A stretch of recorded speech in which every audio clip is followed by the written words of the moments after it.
La méditation de ce 8 décembre est intitulée « Attention aux séductions de Satan ». Prenez garde que personne ne fasse de vous sa proie par la philosophie et par une vaine tromperie selon la tradition des hommes, selon les principes élémentaires du monde et non selon Christ. Colossiens 2:8. Nous devons dépendre entièrement de Dieu si nous voulons être protégés de la puissance des agences sataniques. Si nous restons attachés aux enseignements des Écritures, les vérités qu'elles contiennent assureront notre sauvegarde contre les séductions des derniers jours. Nous avons besoin de la vérité et il nous faut y croire.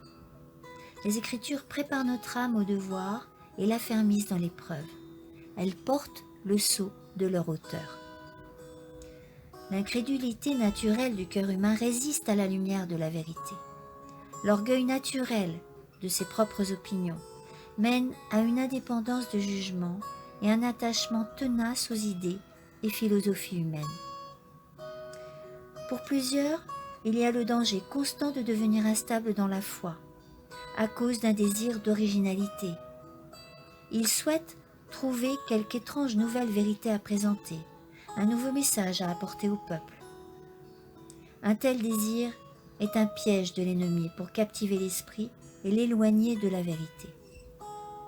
Le Seigneur veut que ceux qui comprennent les raisons de leur foi se reposent sur leur croyance, que ce dont ils sont convaincus est la vérité, et qu'ils ne se laissent pas détourner de leur foi par la présentation de sophismes humains.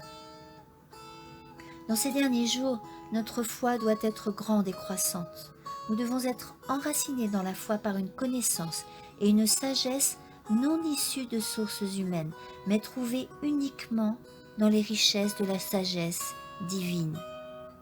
Ceux qui ont accepté la vérité du message du troisième ange doivent s'y maintenir fermement attachés par la foi. Et ce message les empêchera de sombrer dans les superstitions et les théories qui pourraient les diviser et les séparer de Dieu. Notre acceptation de la vérité que nous croyons en tant qu'adventistes du 7e jour n'était pas une expérience au hasard. Nous y sommes parvenus à travers de ferventes prières et l'étude intensive soignée de la parole inspirée. Le Seigneur veut que nous marchions et travaillions dans l'unité la plus parfaite.